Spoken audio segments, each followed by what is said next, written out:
profesorje Stefano Bembi, Zoran Lupin in Maurizio Markezič in še Polona Tominec. Vas povabim, če lahko greste noter, prosim.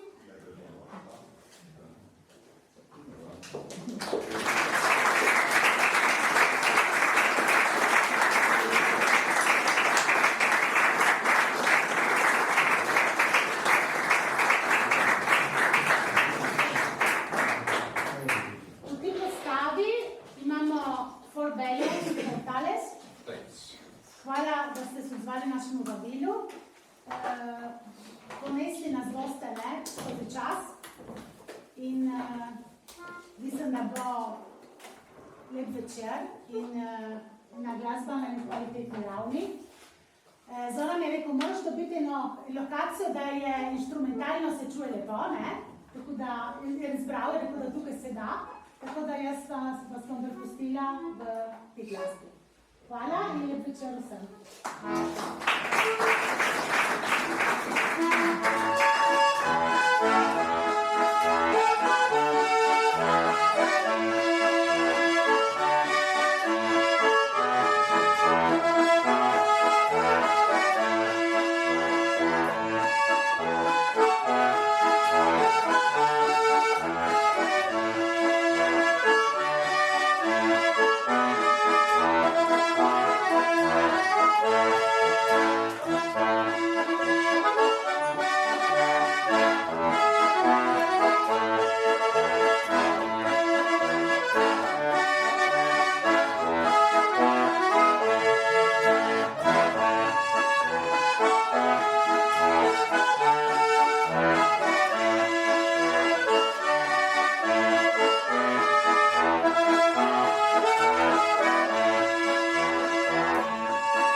Še premalo jih je pravzaprav. Dober večer vsem, buonasera a tutti.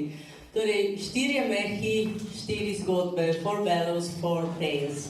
Ime skupine je tudi vsebina današnjega večera. Je vizija, na osnovi katere je nastala ta skupina, je bila ustanovljena.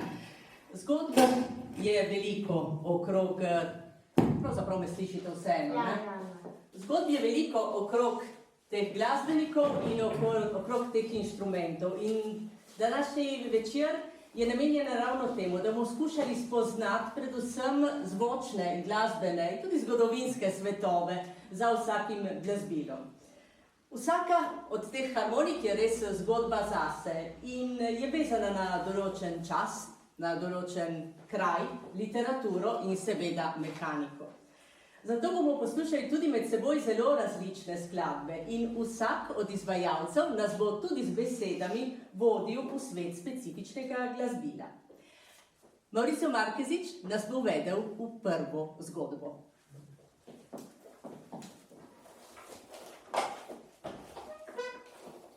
Thank you.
matica, ne, ni šanse. A ne, sem zdaj kaj prosti, če ne, odprem.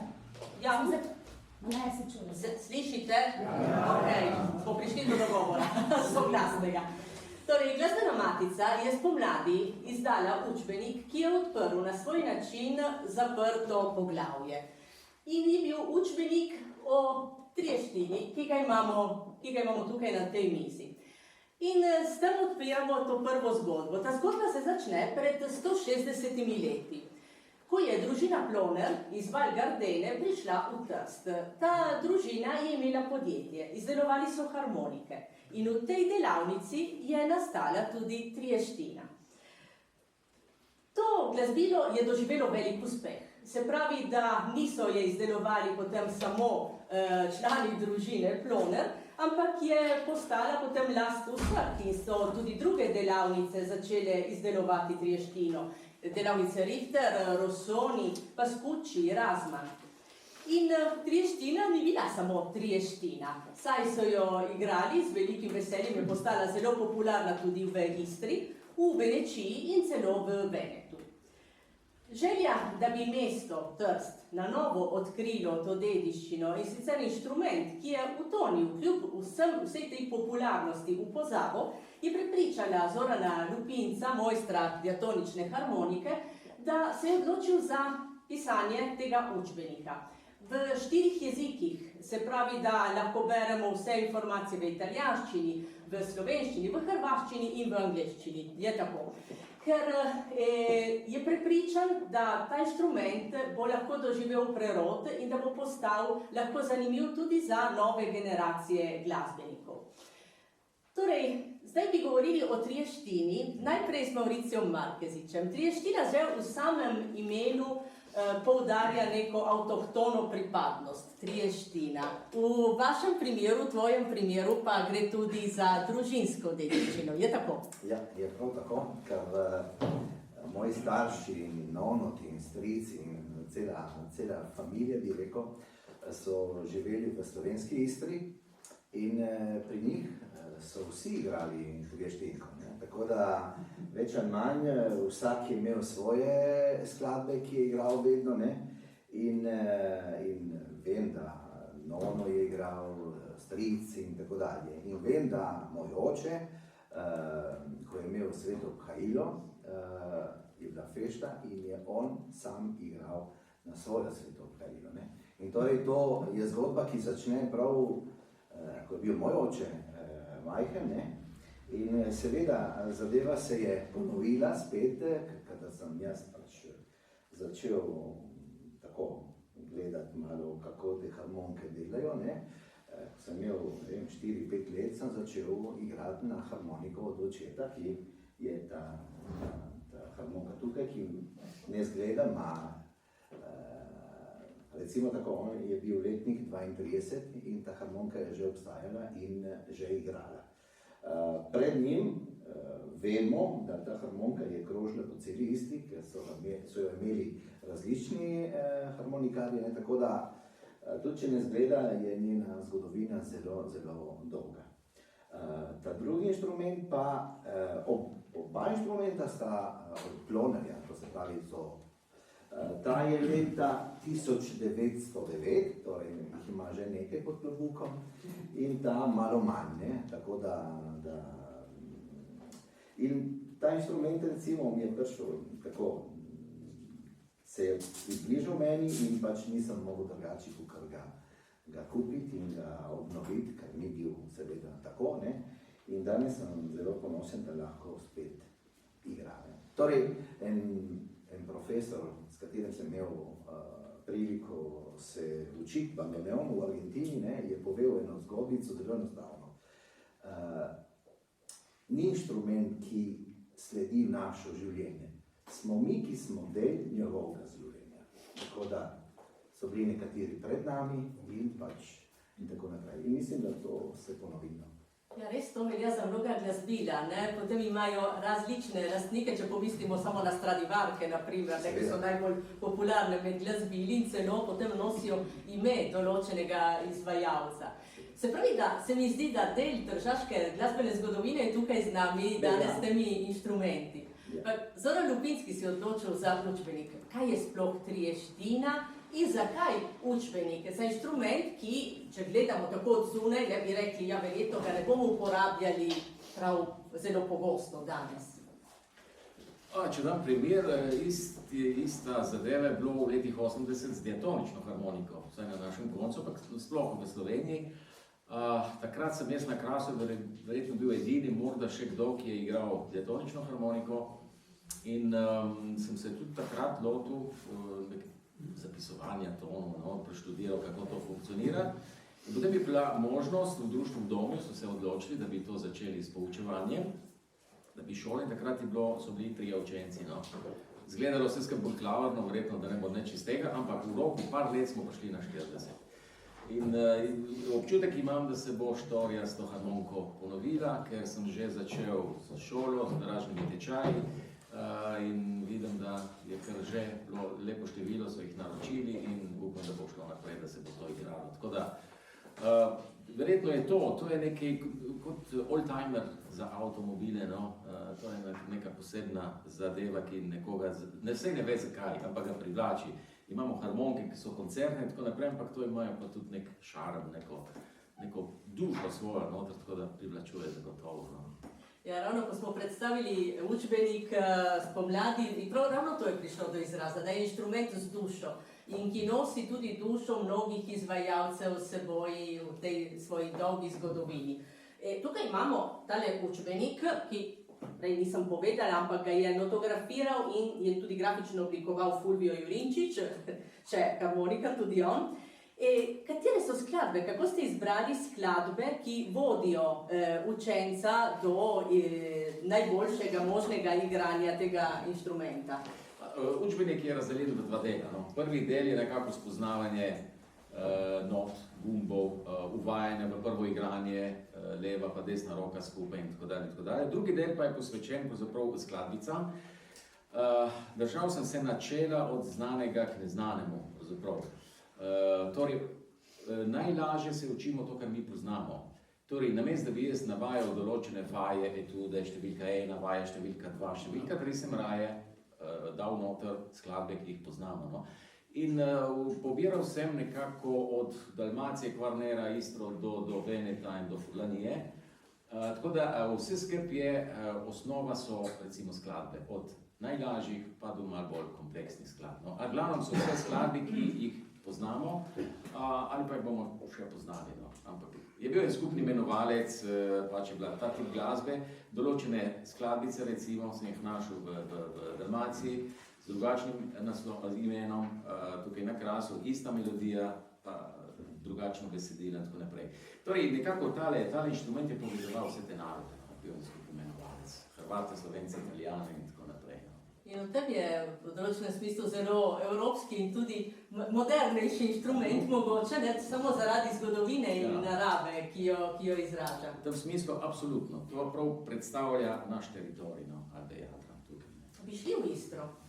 Se mi zdi, da bi lahko poslušali istorsko suito Alda Kumarja. Dobro.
Ta skladba za začetek je res idealna izbira. Najprej, ker smo opazovali in občudovali tale preplet glasbil, tudi kako hitro spreminjajo tudi ta glasbila, ki imajo tudi določeno težo. In seveda tudi drugačen način igranja, kar ni enostavno, prav v sklopu iste skladbe.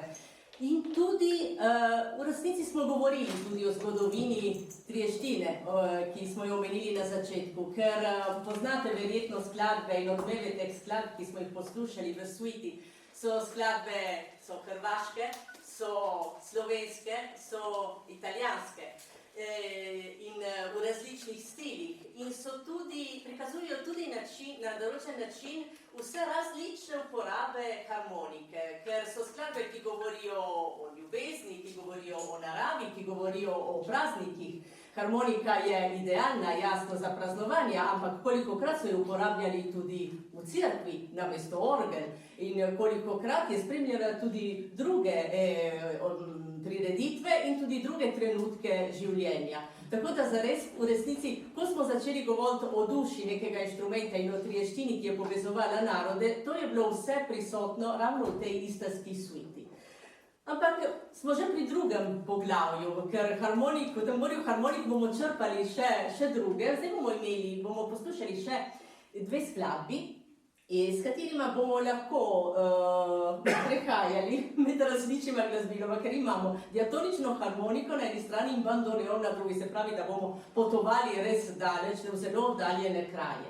Jaz bi začela pri bolj eksotičnem bandoneonu, ker smo že začeli, prej smo že omenili diatonično harmoniko, ampak seveda se bomo vrnili k temu, ponovno Mauricio Marquezić. Zakaj? To je prav vprašanje tako od zunaj. Zakaj naj bi bandoneon najbolje ustrezal izvajanju Piazzolove glasbe? Ne bi lahko uporabili katerokoli drugo harmoniko?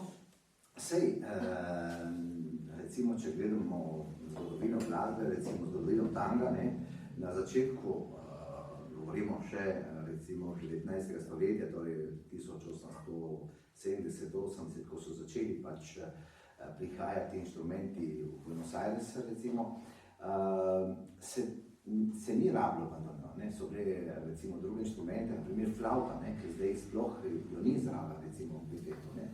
In počasi ta inštrument je pač dobil pozicijo, ki jo ima danes, in je bandoneon, ni bandoneona brez tanga in ni tanga brez bandoneona. To se pravi, je jedro argentinskega tanga. In to se takoj razume, kadar enkrat ga slišiš, recimo, ker ima tak poseben zvok, ki je neprimerljiv, recimo se ga ne more primerjati z nobeno drugo harmoniko, ker pač je poseben, zelo močen, zelo specifičen, recimo, ima pa ta žametni zvok. Istočasno je lahko tako, tisti, ki pač so igrali, so bili tudi ljudje, ki so pustili družine v Italijo, so bili, ki je bilo precej Italijanov, in torej tudi ta melanholični del je zelo prisoten, in tudi ga lepo predstavlja, to da bomo slišali potem. Zdaj malo bolj lahkotno vprašanje, Meni se zdi tako, da drugi mehi so bolj stabilni, Igranje na bandoneon ne postavlja težav prav z ravnotežjem? Recimo tako, verjetno na začetku ja, ampak recimo tako, za igrati bandoneon moraš igrati dosti let, da bo kaj prišlo, tako da ne prije čisto. Obstajajo dva inštrumenta, ki so zaviti popolnoma enaka, ta je kromatični, to se pravi, je nekje, ima gumbe približno kot harmonika, recimo kromatična, po poltonih, obstaja pa isti inštrument, ki ga zaviti enak, je pa diatoničen, torej princip od diatonične harmonike ali pa od Triještine. Tako da je, bi rekel, že samo ga igrati je že tako. Kar se tiče stabilnost, jaz na začetku sem vedno igral CD, pa zdaj kakšenkrat igram tudi po konci in na začetku ni bilo lahko. Si predstavljam, ja. Ne, kar tudi... To je problem, ravno to. No, ti kako ga daš, no, kaj ga daš, ne, mislim. Ampak je zelo znana ta S od jacole, ne, ker se jo vidi, ne. In to je pač, sej, če gledaš kakšen star video, ne, vidiš prav, da je, ker je to, ne, odprto pa mora biti kratko, ne, ker če ne je že, pač, se ga ne da obvladati. Bi zaigrali dve skladbi skupaj in preidemo k diatonični ali ločimo? Po želji. Sicer naslednja je protagonist Bandonion. Dej prej. Torej, Piazzolla, mislim, Oblivion, poslušamo? Ne, prej. Cvetje v jeseni. Je prej Cvetje v jeseni, nič, je treba se pravi o diatonični harmoniki, ki bomo povezali. Ja, tako. Vprašanje, ki mi je zelo pri srcu, da mislim tudi Zoranu Lupincu. Diatonično harmoniko povezujemo v glavnem z razvedrilnim okoljem. Ampak je instrument, in to ste dokazali v celotni karieri, je instrument, ki ne sodi samo v tisti okvir. Pravzaprav sodi v drugačen okvir in ima drugačen potencial in druge možnosti. Kako gledate na diatonično harmoniko in kam sodi diatonična harmonika? Jaz gledam na inštrument kot instrumentum, sredstvo. To pomeni, da pride ven to, kar nekdo da. To se pravi, če je bolj v zabavni sceni, bolj v klasiki, bolj jazz in tako naprej. Vsak inštrument se lahko izraža v določenem stilu, recimo. Diatonično harmoniko v glavnem se je uporabljalo pač za plesne, za zabave in tako naprej.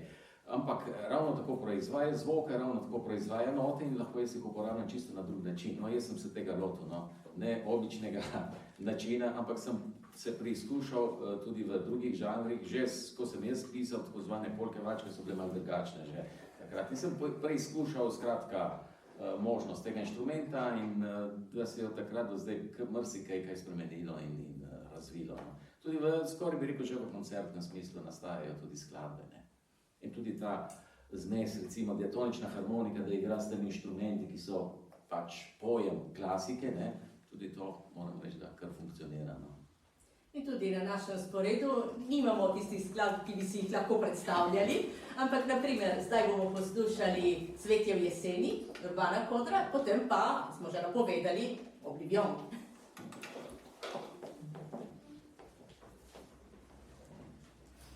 Thank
Vse tam kup.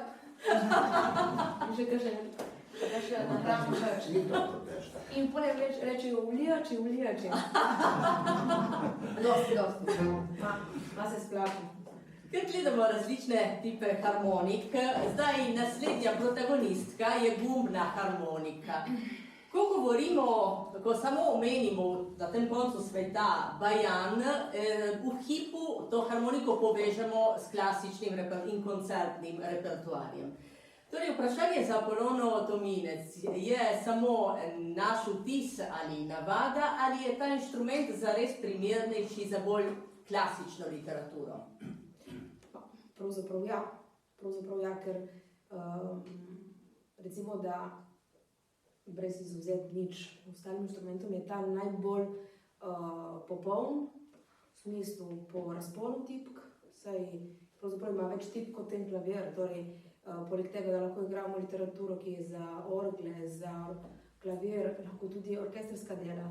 In s tem, ko imamo gumbe, pravzaprav vsi tudi na nek način olajšamo in lahko pravzaprav marsikaj si privoščimo igrati, ne? Včasih je tak užitek, ko greš poslušati en orkester, ampak ko poskušiš s harmoniko, res tudi en komad, ki je orkestrski, ki je tako mogočen, z enim inštrumentom, te napolni. Mislim, tudi zvokovno je, seveda, malček bolj masiven, tako da, jaz ga imenujem kar, kako se že portal prenosni orkester, ker ako so imeli včasih portativ, to so bile orgle, ki so jih nosili in igrali, ne. Tako je ta harmonika, samo da je pač modernizirana orgla. Če imamo sorodnike, recimo, potomce teh orgel. Povedala si, da je vse lažje. Če gledam od zunaj, izgleda vse težje. V smislu, da jasno, če gledam kot pianistka na klaviaturo, si predstavljam, kje so vse note. Zakaj je lažje z vsemi tistimi gumbi? Če primerjam roko od Mauricijeta, ki je dvakrat večja kot moja in pravzaprav si recimo na klavirski ne bi mogla privoščiti igrati. To je že eno dejstvo, ki je bilo že v začetku povedano. Ti moraš začeti s gumbno, ker na ta način lahko pravzaprav pristopiš tudi in je bila omejitev na začetku, ampak s časoma pa pravzaprav plus, ker lahko pravzaprav res konkretno pristopiš tudi do del, ki mogoče tudi s klavirjem so težje izvedljive ali pa tudi z klavirsko harmoniko. Tako da imamo črne in bele tipke po istem principu, ali ja? Ja. Se pravi, gumbna harmonika je kromatična po principu, se pravi, v razliko od diatonične, vsaka tipka ima en zvok, zapiranje in odpiranje, tako da... Ali imamo bele vse tipke, tudi vse bele, se pe črne, mi smo malo posebni harmonikari. A tudi vse bele ali vse črne? Črne bele je bi bilo... To je hudobija prav, vi ste mi, mi prav, mi vsekakor ne vidimo, gremo. Skure vse črne, ja, vse bele. Tu vse črne, jaz sem igral, Ja, ne, so bile črne, ma bolj igraj. Če gre, da si je konec. Se vi vsekakor ne vidite, ne vidimo, tako da... Ja, recimo, ravno to pomaga, da ne gledate, ker ko bi gledali... Bog ne dej. Vse na pamet. Ko začneš gledati, začnejo težave, tako da je bolj že... Mora je gumbo. Ja, ako tudi ne gledaš, ampak nekaj še kaj treba gledati. Treba pogledati. Govorili smo torej o bolj klasični literaturi, zdaj bomo poslušali Mozarta. Fantazijo KV 608.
oddaljeno literaturo, oddaljeno v času.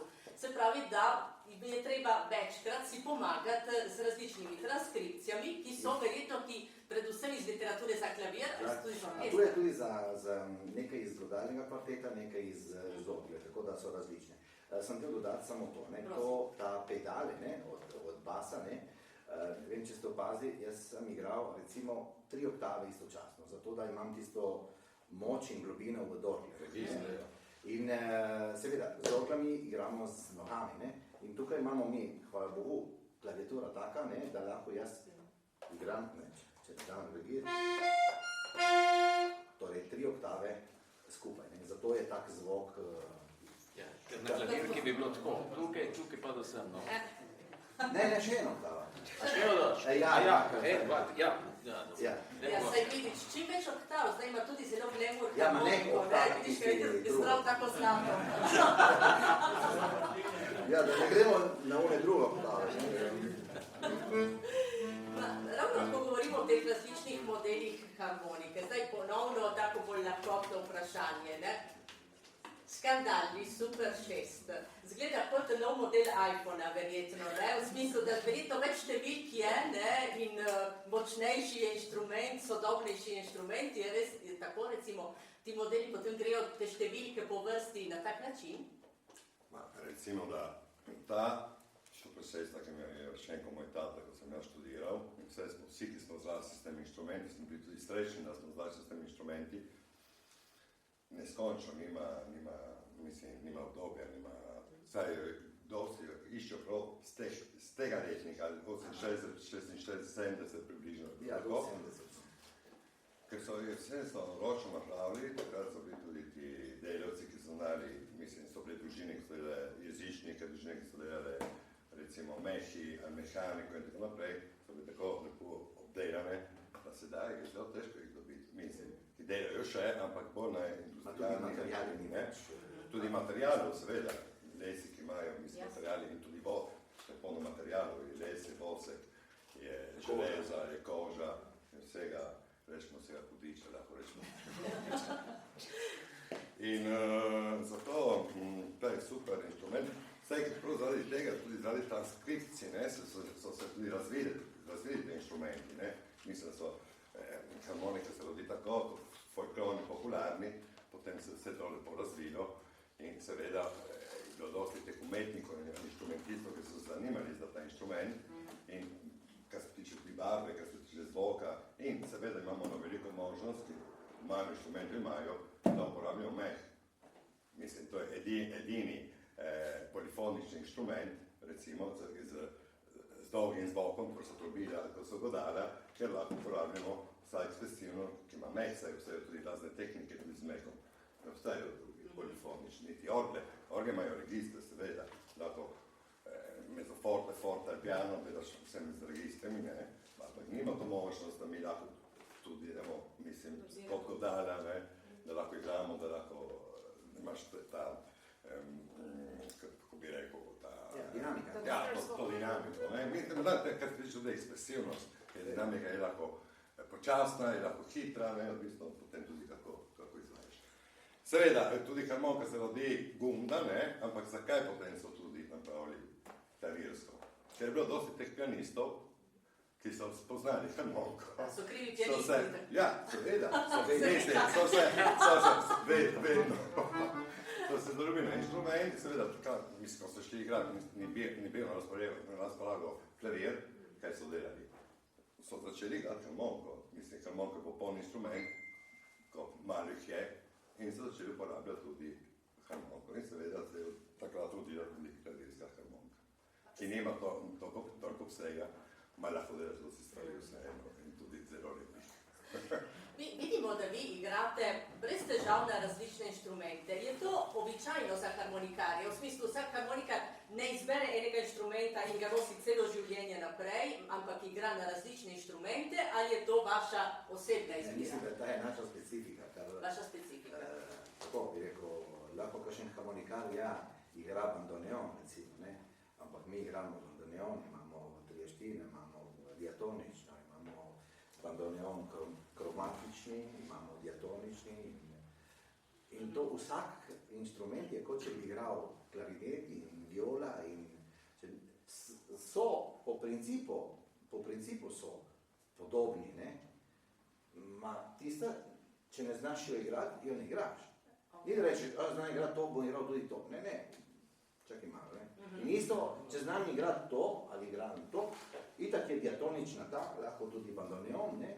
Ne, vsaka stvar je zase, ne? Tako da lahko v našem kvartetu pač imamo to specifiko, ker nas razlikuje tudi.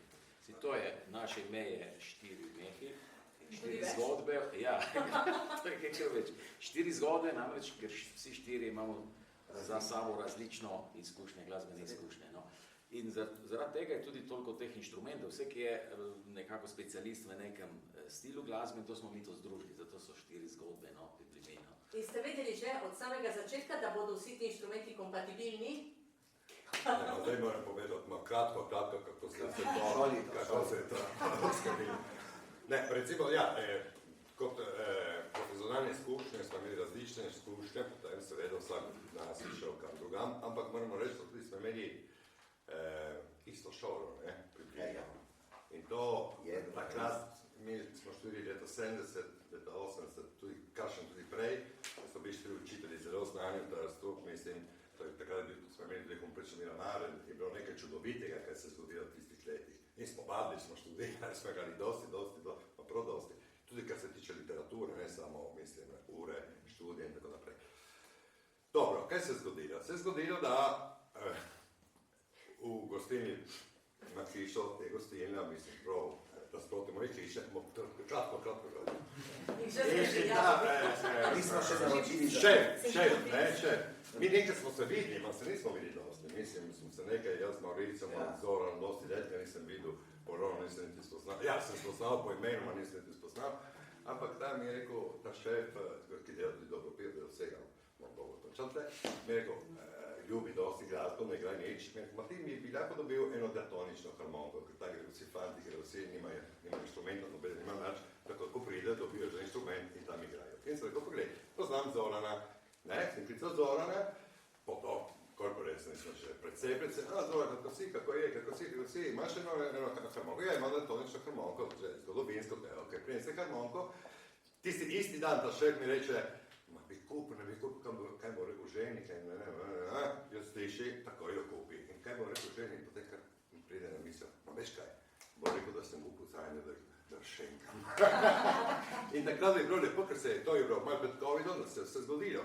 Jaz sem to začela pogovoriti, kaj ne bi bilo lepo, če bi, kaj ne bi bilo, če bi to. Ma ja, ima tudi Maurice, ja, ma bili tudi ponovno, ma Maurice sem igra tudi uno, ma jaz sem igra tudi drugo, ne, jaz bi lahko to. In kar naenkrat je prišel ta čudež, ta res čudež, ker ne slišiš takega kvarteta. In seveda, da to se je rodilo v naši zemlji, ker to je tudi naša kultura, ne, mislim, diatonična harmonika, dobro, ma ne on, na kakšen način, malo manj, ampak zdaj se ga poznamo. In tako se je vse zgodilo in zdaj smo se, igramo za vas in upamo, da bomo še igrali naprej po svetu.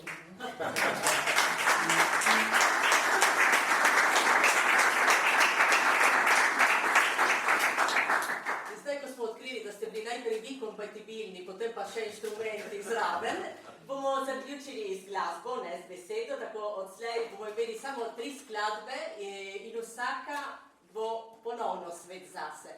Mislim, da v tem portretu harmonike, ki bi obsegal še različne svetove, manjka nekaj. Si predstavljate dokumentarec o Franciji, o Parizu, brez glasbene kulise, ki bi obsegala recimo glasbo za harmoniko. Se pa sam vzeti ravno to. In zaradi tega bomo poslušali potpuri skladb, ki izhajajo iz zelo znanih songov Edith Piaf. Na kar drugačen svet spet, to mi boste razložili, Ivano Battiston Movida, to kaj je disko? Čirka. Približno, ok, to je, tako da bomo pokazali, da harmonika premore še to in bomo zaključili seveda zelo nostalgično, ne, in to verjetno si pričakujete, kdor je že poslušal koncerte te čudovite skupine, ne, Wien bleibt Wien, Johann Schrammel.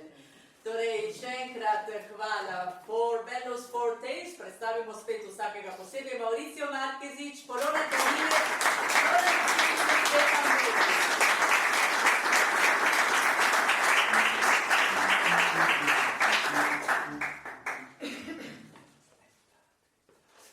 Thank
večer smo gostovali 4 talente in, To je še navdihnjeno.